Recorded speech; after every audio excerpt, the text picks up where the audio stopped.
ఈ రోజే డౌన్లోడ్ చేయండి. మీ ఫేవరెట్ షోస్ చూడండి. ఓహో నైస్. ముగ్గులేసి రంగులేసి అప్పుడే ఇంట్లో వాటాలు అడుగుతున్నావా గంగా? నీ ఇల్లు అంటున్నావు. నాది అంటే సొంతంగా భావించడం, సొంతం చేసుకోవాలి అనుకోవడం కాదు. బాగా చెప్పావు గంగా. అయినా నువ్వేంటమ్మా చాలా ఎర్లీగా వచ్చేసావు. నీ ఆరోగ్యం ఎలా ఉంది? Fine uncle. పెద్దవాడిగా ఒక మాట చెప్తాను, గుర్తుంచుకో అమ్మా. ఆడవాళ్లకైనా మగవాళ్లకైనా ఆవేశం ఎప్పుడూ మంచిది కాదు. Correct uncle. నాకు కూడా ఇప్పుడిప్పుడే అన్నీ అర్థమవుతున్నాయి. అందుకే ఇక మీదట ఆవేశంతో కాదు, ఆలోచనతోనే అన్నీ చేస్తాను.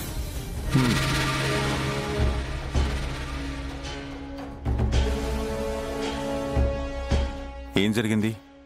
అందరూ ఇంటి ముందు గ్యాదర్ అయ్యారేంటి? వాళ్ళావిడ ముగ్గులేసి మరీ అందర్నీ లేపిందని చెప్పండి అంకుల్. లేదంటే నేనొచ్చి ఏదో గొడవ చేస్తున్నాను అనుకుంటాడు. పారు, అక్కడే ఉండిపోయావేంటి? రా లోపలికి. వస్తున్నాను ఆంటీ. నేను ఆంటీ పిలిస్తేనే వచ్చాను. Sorry for the disturbance.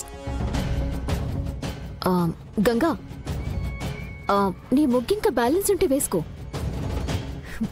అయినా ముగ్గులోకి దించాల్సిన అవసరం ఇంక నీకు లేదు కదా.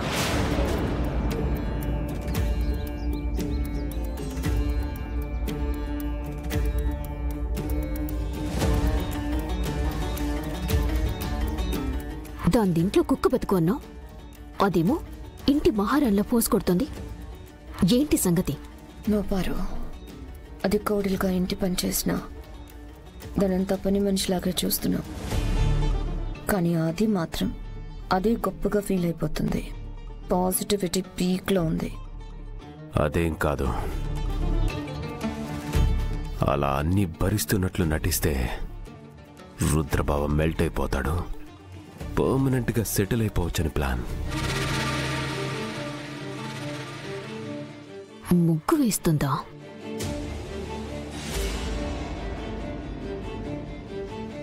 చెప్తాను దీని సంగతి.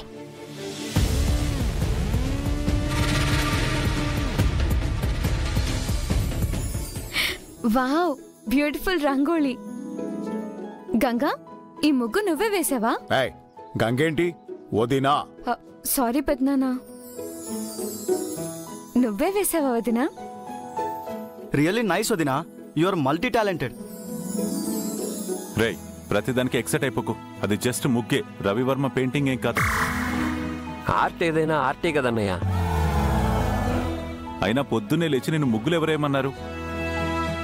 వాటికి బదులు ఏ జిమ్మో జాగింగో చేస్తే బాక్సింగ్కి హెల్ప్ అయ్యేది కదా. ఒక్క మ్యాచ్ గెలిచినంత మాత్రాన ఛాంపియన్ అయిపోరు.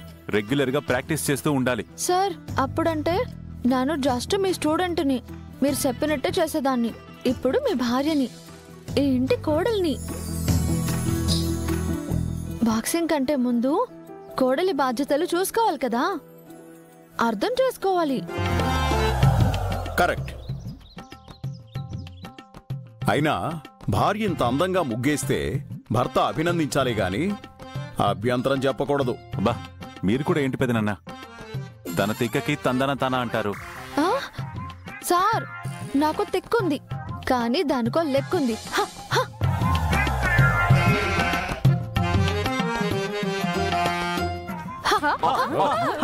అన్నయ్య, వదినా, అందరి దగ్గరికి రండి, మనం ఒక సెల్ఫీ తీసుకుందాం. ఏంటి మీరు? టోటల్ తిక్క బ్యాచ్ అంతా నా చుట్టూనే ఉంది. భగవంతుడా, ఏదో ఒకటి చేసి ఈ ముగ్గు పాడైపోయేటట్టు చూడు. అప్పుడు కానీ వీళ్ళ తిక్క కుదరదు.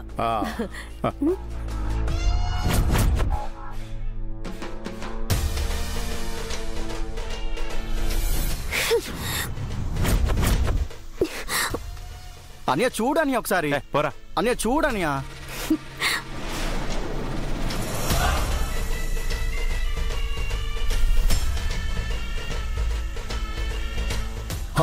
OMG, water coming.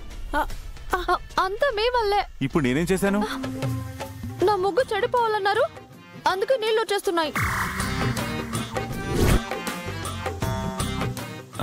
నేనేదో క్యాజువల్ గా అన్నాను. కానీ మీ టంగ్ పవరింగ్ అలాంటిది. నా ముగ్గు చెరిగిపోతే నేను భోజనం కూడా చేయను. 2 గంటలు కష్టపడేశాను. సరే సరే, ఇప్పుడేంటి? ముగ్గు చెరిగిపోకూడదు అంతే కదా, ఉండు.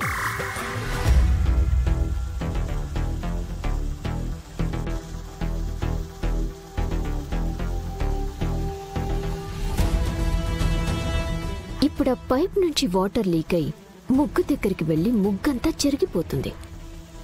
అప్పుడేం చేస్తుందో నేను చూస్తాను.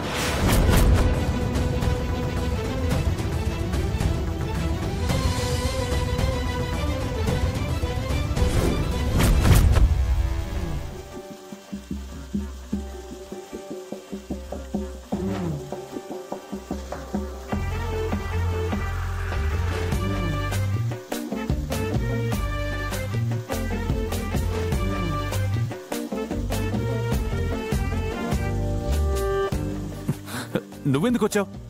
భర్త ఒక్కడే కష్టపడుతుంటే భార్య చూస్తూ ఊరుకుంటుందా?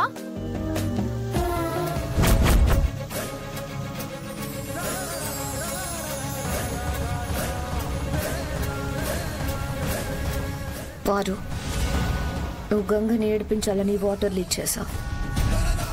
అది కూడా దానికి ప్లస్ అయింది. చూసావా అంత ఈజీగా చేస్తుందో? భలే ఉందిరా మీ జంట. మిమ్మల్ని ఇద్దరినీ ఇలా చూస్తుంటే పొలం పనులు చేస్తున్న అచ్చమైన ముచ్చటైన జంటలా ఉన్నారా?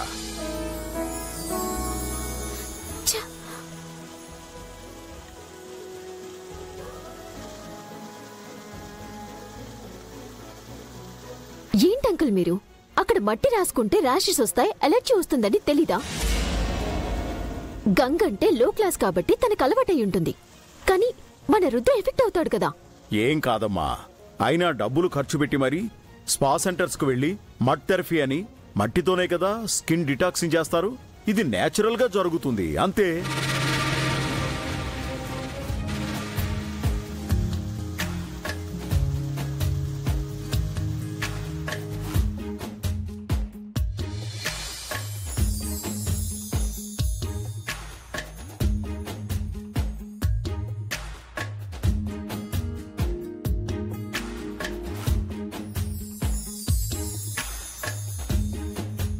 ఇంకా నా ముగ్గు తడిచిపోదు సార్.